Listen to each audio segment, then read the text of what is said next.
बिस्मिल्लाहिर्रहमानिर्रहीम। अस्सलाम वालेकुम नाज़रीन, आप यूट्यूब चैनल देख रहे हैं। मैं इमरान खान हूँ। एक तो बिल गेट्स पाकिस्तान आए, इमरान खान साहब से उनकी मुलाकात हुई है। एक ज़ोराना था, उन्होंने NCOC का दौरा भी किया है। वहाँ क्या डेवलपमेंट है और ये दौरा किस सिलसिले में है और पाकिस्तान के लिए ये कितना इम्पॉर्टेंट है और इस पर जो तनकीद हो रही है वो लोग क्या कह रहे हैं, इस पर बाद में बात करते हैं। मरीम नवाज़ साहबा की एक वीडियो क्लिप है, उसके ऊपर बड़ा रोला डला हुआ है, उस पर पहले बात करते हैं, लेकिन अभी कुछ खबरें और हैं वो भी मैं आपको बता दूं।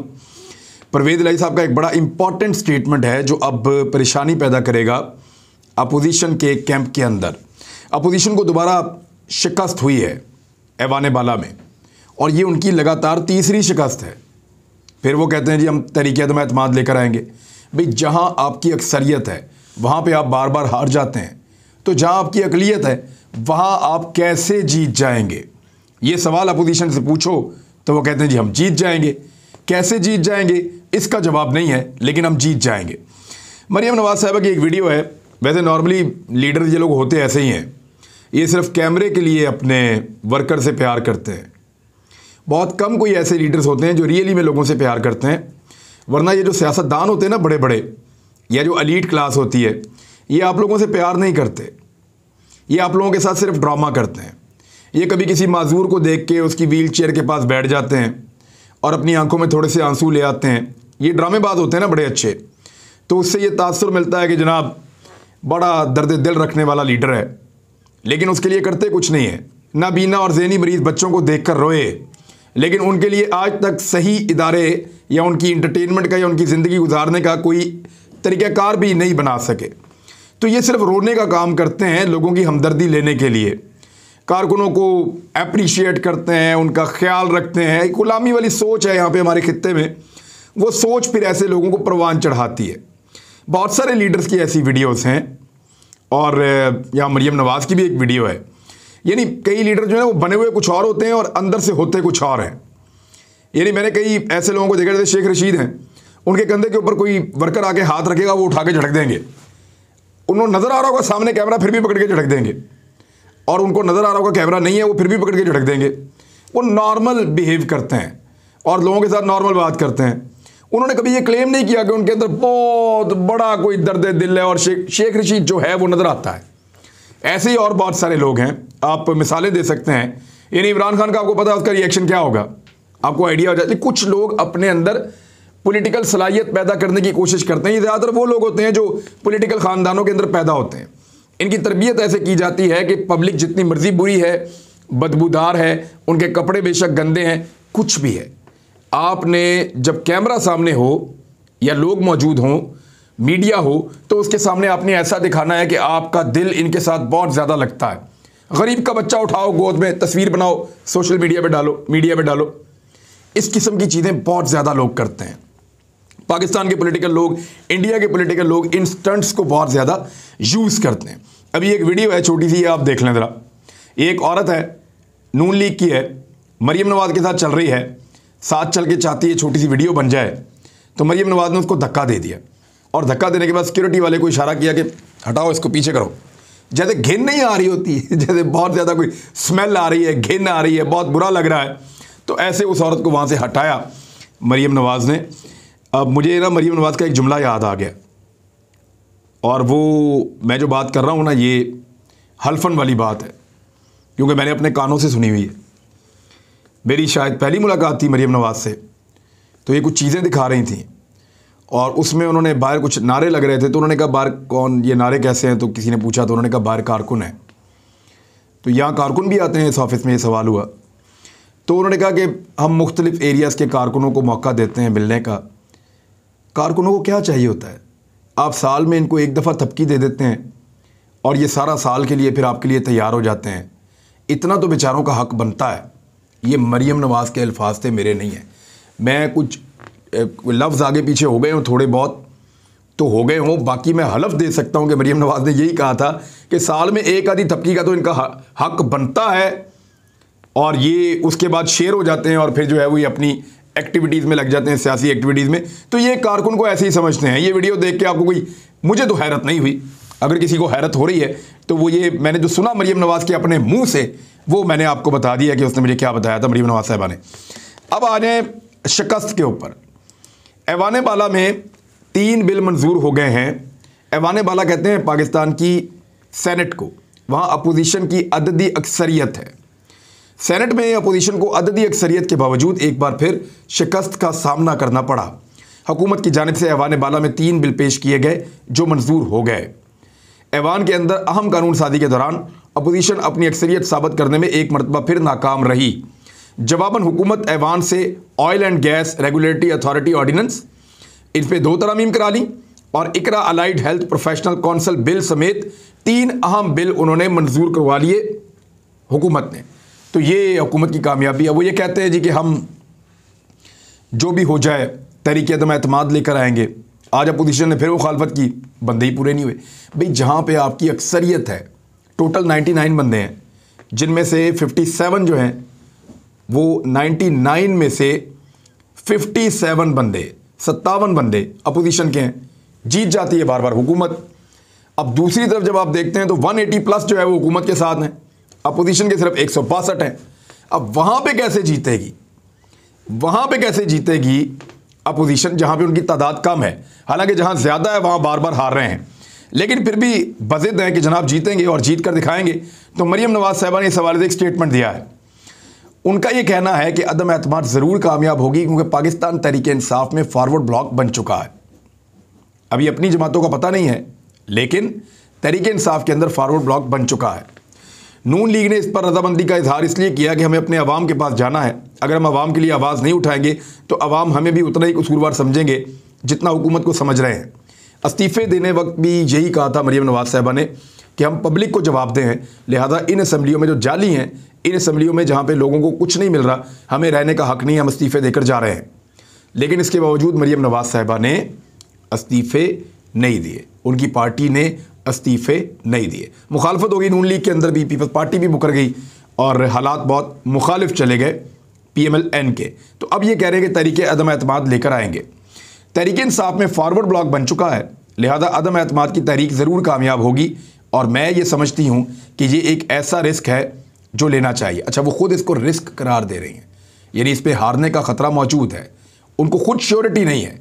फजलुर रहमान साहब कह चुके हैं कि तैयारी मुकम्मल नहीं है, अभी होमवर्क करना है, और उन्होंने ये भी कहा कि सब्र करना होगा, अभी टाइम बाकी है। अब सब लोग जब इस तरह की बातें करते हैं तो इसका मतलब आप समझिए, इसका मतलब ये है कि दे आर नॉट श्योर कि क्या होने जा रहा है, और जो होने जा रहा है उसके बारे में अब परवेज़ इलाही साहब ने बताया है, वो भी आप सुन लें। उन्होंने कहा अब इनका आपस में एक इजलास हुआ है काफ लीग का, उसमें कुछ तशवीश का इजहार ज़रूर किया गया कि कुछ चीज़ें जो हैं वो और बेहतर होनी चाहिए, कुछ चीज़ों में ख़राबी पैदा हुई है, कुछ चीज़ें बेहतर हुई, उनका भी तस्करा हुआ है। फिर ये होता है कि हमारे अपने MNS के MPs के हमारे अपने लोगों के काम हो रहे हैं या नहीं हो रहे, ये सारी चीज़ें होती। लेकिन जो बाद में उन्होंने स्टेटमेंट दिया, उन्होंने कहा कि पंजाब असम्बली के स्पीकर चौधरी परवेज़ इलाही ने कहा कि सियासी माहौल में रोज़ बरोज़ नई सूरत हाल बन रही है, जल्द सियासी बादल छट जाएंगे और मौसम साफ हो जाएगा। उनका अपना इजलास भी हुआ, लेकिन काफ लीग ने अभी तक किसी भी अपोजिशन जमात के सामने इस बात की हामी नहीं भरी कि वो इमरान खान को छोड़कर चले जाएंगे अपोजिशन के कैंप में और तहरीक अदम एतमाद में अपोजिशन के साथ खड़े हो जाएंगे। वजह यह है कि इमरान खान ने इनको बहुत मौका दिया था इलेक्शन लड़ने का, बहुत सारी सीटों पे इनके साथ इत्तेहाद किया था।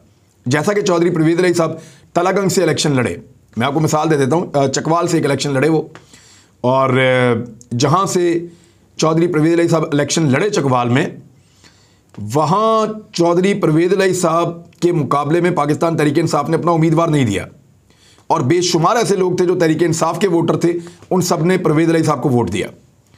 तो इसी तरह का जो इत्तेहाद है उनको सूट करता है। PMLN के जो कैंडिडेट हैं वो क्योंकि चौधरी साहब के और काफ लीग के उम्मीदवारों के खिलाफ इलेक्शन लड़े थे और वहाँ पे उनकी दुश्मनियाँ हैं, तो वो नेचुरल अलाइंस उनका नून लीग के साथ बनता नहीं है, और नून लीग के लोग उनके लिए वो गुंजाइश नहीं छोड़ना चाहते। तो यही वजह है कि काफ लीग के लिए बेहतर अलाइंस पाकिस्तान तहरीक इंसाफ होगा, और पाकिस्तान तहरीक इंसाफ को इस वक्त या बाद में छोड़ना उनके लिए एक मुश्किल और बड़ा कठिन फैसला होगा। हाँ, सिर्फ एक चीज़ हो सकती है कि एस्टेब्लिशमेंट उनको कहे कि आप इमरान खान को छोड़कर अपोजिशन के साथ जाकर मिल जाएं, तो फिर वो ऐसा करेंगे। और कुछ लोग खबरें भी दे रहे हैं इस तरह की कि चौधरी बिरादरान ने मुतालबा किया कि फ़ोन ही करवा दो, तो वो फ़ोन तो ऐसा लगता है कि शायद नहीं आ रहा, लेकिन एस्टेब्लिशमेंट अगर कहेगी तो चौधरी बिरादरान बात मान लेंगे। ये बात बिल्कुल सच है। और वो चले जाएंगे अपोजिशन के कैंप में, क्योंकि एस्टैब्लिशमेंट से उनको कुछ गारंटीज भी मिल जाएंगी। वैसे भी उनके केसेस हैं नैब में और वो केसेस पेंडिंग हैं, उनके ऊपर अभी तक फैसले नहीं हुए। इससे पहले कि मैं आऊँ बिल गेट्स के मामले के ऊपर, एक छोटी सी चीज़ और, काबीना के अंदर तौसीह का फैसला किया जा रहा है। एक तो मैंने आपको थोड़े दिन पहले बता दिया था कि बलूचिस्तान से कुछ शमूलियत होगी और दीगर कुछ लोगों को शामिल करके इमरान खान साहब अपनी पार्टी को और अपने इत्तेहादियों को मजबूत करने की कोशिश करेंगे, ताकि वो बुरे वक्त में इमरान खान साहब का साथ ना छोड़ें और इमरान खान साहब की हुकूमत आराम से अपने 5 साल पूरे कर दे। मुझे लगता है सियासी लिहाज से एक महंगा सौदा नहीं होगा, पब्लिक को थोड़ा महंगा ज़रूर पड़ेगा, कुछ वज़रा का बोझ और आ जाएगा कौम के ऊपर, 2-4 वज़रा का, पंजाब में भी 4 वज़ीर हो सकते हैं, ये थोड़ा बहुत बोझ आएगा, लेकिन इस बोझ की वजह से इमरान खान साहब अपनी हुकूमत को 5 साल पूरे करवा सकेंगे और उनके लिए कोई महंगा सौदा नहीं होगा। वो बलूचिस्तान अवामी पार्टी है उसको भी राज़ी कर लेंगे, MQM को और काफ लीग को भी राज़ी कर देंगे। काफ लीग को उनकी मर्ज़ी की वजारतें पहले ही मिल चुकी हैं, यानी उनके 2 मिनिस्टर्स हैं इस वक्त, एक उनके वज़ीर मोहन सलाई हैं और एक तारिक बशीर चीमा हैं, तो उनको बहुत भरपूर नुमाइंदगी मिली है कम सीटें होने के बावजूद, लेकिन क्योंकि उन्होंने पंजाब में इनकी हुकूमत कायम करने में बड़ी मदद की है पाकिस्तान तहरीक इंसाफ की, तो यहाँ पे भी उनको अकोमोडेट किया जाएगा। और उस्मान बुज़दार और इमरान खान दोनों कुछ वजारतें देने के बाद अपने अदम एतमाद की जो तहरीक है उसको नाकाम बनाने के लिए आखिरी कील भी ऐसा लगता है कि ठोक देंगे। अब आ जाए इस मामले के ऊपर कि बिल गेट्स, इनसे नवाज शरीफ ने भी मुलाकात की, पाकिस्तान के रहनुमा इनसे मुलाकातें करते रहते हैं, माइक्रोसॉफ्ट के बानी हैं, दुनिया के अमीर तरीन आदमी और बड़ी शानदार इनकी मुख्तलिफ शोबों में खिदमात हैं। ये पोलियो को लेकर बड़े कंसर्न रहते हैं, वैक्सीन्स को लेकर, वायरसेस को लेकर, और अब इनका जो एरिया ऑफ इंटरेस्ट है ज़्यादातर बिल गेट्स का वो ये है, और साइंस के ऊपर, टेक्नोलॉजी के ऊपर, कंप्यूटर्स के ऊपर, इनके ऊपर काम करने में ये आदमी मास्टर समझा जाता है। इन्होंने, इसका टाइम बहुत कीमती है बिल गेट्स का, और बिल गेट ने टाइम दिया था पाकिस्तान की एक बेटी को, अरफा करीम को, और परवेज़ मुशर्रफ की भी वो बच्ची बहुत करीब थी, लेकिन अल्लाह ताला ने उसको बहुत जल्दी वापस बुला लिया। यहाँ जब भी मैं लाहौर से गुजरता हूँ उस टावर के पास से जिसका नाम रखा हुआ है अरफा करीम टावर, तो मुझे वो बच्ची याद आती है, उसकी फ़ोटो भी वहाँ पे लगाई हुई थी, तो बड़ा मुझे दुख होता है कि अल्लाह ताला ने उसको बहुत जल्दी बुला लिया। जो लोग प्यारे होते हैं ना वो अल्लाह को भी जल्दी प्यारे बाज़ औक़ात ऐसा हो जाता है, इस तरह के वाक़यात होते हैं, तो दिल को तसल्ली देने के लिए फिर हम ऐसा ही बोलते हैं। अच्छा, इसमें जो है ना वो बिल गेट्स पहली मरतबा पाकिस्तान तशरीफ़ लाएँ। इससे पहले इस शख्स को पाकिस्तान में आने के लिए नवाज शरीफ साहब ने भी दावत दी, लेकिन ये नवाज शरीफ से मुतासिर ही नहीं हुए। नवाज शरीफ साहब से मुलाकात की, उसमें कोई नवाज शरीफ साहब इनको मुतासिर नहीं कर सके, अपनी बातों से, अपने एजेंडा से, अपने विजन से वो नहीं कर पाया। आपको पता है नवाज शरीफ साहब इन मामलात में थोड़े से, जब तक उनको प्रॉपर तैयारी ना करवाई जाए तो तब तक वो नहीं कर सकते, और ये लोग बहुत, इनका वक्त कीमती होता है, ये बहुत तेज़ी से चीज़ों को करना चाह रहे होते हैं, लिहाजा ये अपना टाइम ज़ाया नहीं करते किसी भी ऐसे आदमी के साथ या किसी भी ऐसे टूर के साथ जहाँ पे कुछ हासिल ना हो इनको खुद या इनके मिशन को कुछ हासिल ना हो। तो नवाज शरीफ साहब के दौर में भी नहीं आए, पीपल्स पार्टी के दौर में भी नहीं आए, इवन परवेज़ मुशर्रफ के दौर में भी नहीं आए, लेकिन इमरान खान साहब से जब इनकी मुलाकात हुई तो इमरान खान ने भी बाकी लीडर्स की तरह इनको कहा कि आप पाकिस्तान ज़रूर आएँ और हम आपको कुछ चीज़ों पर ब्रीफिंग देंगे। अब बिल गेट्स ने, क्योंकि पाकिस्तान ने कोरोना वायरस से जिस तरीके से निपटा है और जिस तरीके से मैनेज किया है, पाकिस्तान दुनिया के पहले, दूसरे, तीसरे मुल्कों के अंदर आता है मुख्तलिफ कैटेगरीज़ में, कि दुनिया के जो टॉप 3 मुल्क हैं जिन्होंने एक बड़ी आबादी होने के बावजूद, पाकिस्तान की आबादी भी बड़ी है, ये भी बात याद रखिएगा, जो बाकी 2 मुल्क हैं टॉप में उनकी आबादी बहुत छोटी है, तो बड़ी आबादी वाले मुल्कों में तो पाकिस्तान टॉप कर रहा है। तो पाकिस्तान एक ऐसा मुल्क है जिसने कोरोना वायरस को बड़ा शानदार तरीके से निपटा है। बिल गेट्स को यह भी देखना था कि इन लोगों ने ऐसा क्या किया और ये लोग इतने कामयाब क्यों हैं। तो इमरान खान साहब की शख्सियत ने पहले उनको मुतासर किया था, उनके विजन ने और जो बातें उन्होंने की उसने पहले मुतासर किया था। उसके बाद इमरान खान साहब ने दावत भी दी थी, और फिर जिस तरीके से उन्होंने कोविड के मामलात के ऊपर कंट्रोल किया, क्योंकि आलमी वबा है, सबसे ज़्यादा खौफनाक है, तो इन चीज़ों ने मजबूर किया बिल गेट्स को कि वो दावत कबूल करें और पाकिस्तान आएँ। तो वो पाकिस्तान आए हैं। पाकिस्तान आने के बाद उनकी एक फ़ोटो है जिस पर इमरान खान साहब इस तरफ बैठे हुए हैं कुर्सी के, और बिल गेट जो है वो दूसरी तरफ बैठे हुए हैं कुर्सी के। तो एक तरफ इमरान खान बैठे हुए हैं, एक तरफ बिल गेट बैठे हुए हैं कुर्सी के। तो मरियम नवाज साहिबा ने उसके ऊपर एक ट्वीट किया है, और उनका ये कहना है कि ये कोई तरीका नहीं है। यानी मरियम नवाज साहिबा का जो ट्वीट है वो मैं आपको बता देता हूँ। मरियम नवाज साहिबा अपने ट्वीट में लिखते हैं, किसी गैर मुल्की मेहमान को इस तरह से बैठाना बद तहजीबी और तकब्बुर है। अब वज़ीर-ए-आज़म पाकिस्तान बैठे हुए हैं अपनी कुर्सी के ऊपर जिस पे वो रोज़ाना बैठते हैं, सामने जो मेहमान की कुर्सी है उसके ऊपर मेहमान बैठे हुए हैं, तो और कैसे बैठाएं? सर के ऊपर बैठा लें, ज़मीन पे बैठा दें, खड़ा कर दें, खुद खड़े हो जाएं, क्या करें और कौन सा तरीका बिठाने का। असल में ये जो गुलाम ज़हनियत होती है ना, ये गलत फैसले करवाती है। बिल गेट्स को किसी भी प्रोटोकॉल की ज़रूरत नहीं है। इमरान खान उसको कुर्सी पे जहां भी बिठाएं वो बिल गेट्स ही रहेगा। खड़े होकर मिले वो फिर भी बिल गेट्स ही रहेगा, बैठकर मिले वो फिर भी वही रहेगा। उस आदमी को ये बीमारी नहीं है जो हमारे नौदौलतियों को पड़ी हुई है। यानी मियां नवाज शरीफ साहब या बाकी लोग, वो गोरों को उन्होंने सर पे चढ़ा चढ़ा के आसमान पे बिठा के अपने आप को घटिया साबित कर दिया। इस कौम को ये कौम टकेगी नहीं है। यानी जब उनके सामने जाते हैं लाल टाई लगा के जाते हैं, जब उनके सामने जाते हैं उनकी तरह के कपड़े और खुशबू लगा के जाते हैं। क्यों? ताकि उनको लगे कि हम उनकी तरह बनना चाहते हैं, ताकि उनको लगे कि हम महकूम लोग हैं, ताकि उनको लगे वो कंफर्टेबल हो जाएं, कंफर्टेबल जोन में आ जाएं कि हमने उनके जैसे कपड़े पहने हुए हैं, वो हमारे साथ मिलकर कंफर्टेबल हो जाएं। उनके साथ जब बात करते हैं तो बहुत ऐसे बात करते हैं जैसे कोई आका से बात कर रहा है। ये चीजें गोरे को आज की तारीख में इस सदी में इंप्रेस नहीं करती। ये तब की बात है जब वो यहां पे कॉलोनियल सिस्टम हुआ करता था, जब ताजे बरतानिया की यहां पे हुक्मरानी थी। तो उस दौर के अंदर तो आप गोरे की जितनी खिदमत करते थे, पांव दबाते थे, वो समझता था ठीक है, जबरदस्त है, बहुत अच्छा खिदमतगार है, दे दो जागीर। अब ये एटीट्यूड नहीं है दुनिया में। दुनिया बदल गई, उनके लीडर्स बदल गए, उनकी सोच बदल गई। हमें भी अपनी सोच बदलनी चाहिए, गुलामी से बाहर निकलना चाहिए। ये प्राइम मिनिस्टर ऑफ पाकिस्तान की कुर्सी है, वो अपनी कुर्सी के ऊपर बैठा है, बिल्कुल ठीक बैठा है। वो सामने मेहमान की कुर्सी है, उसके ऊपर बिल गेट्स बैठा है, बिल्कुल ठीक बैठा है। मैं जाऊंगा, मैं भी वहीं बैठूंगा, कोई और जाएगा वो भी वहीं बैठेगा। बिल गेट्स की चॉइस है, वो मिलने के लिए आए हमारी दावत पे, वो उस कुर्सी पे बैठे हैं, उनका बहुत शुक्रिया। लेकिन ये कहना कि ये बिठाने का तरीका नहीं है, तो जिन तरीकों से आपने आज तक बिठाया है ना, उन तरीकों का खुमियादा ये कौम भुगत रही है। अब तक के लिए इतने, अपना ख्याल रखिएगा, अपने इस चैनल का भी। अल्लाह हाफिज़।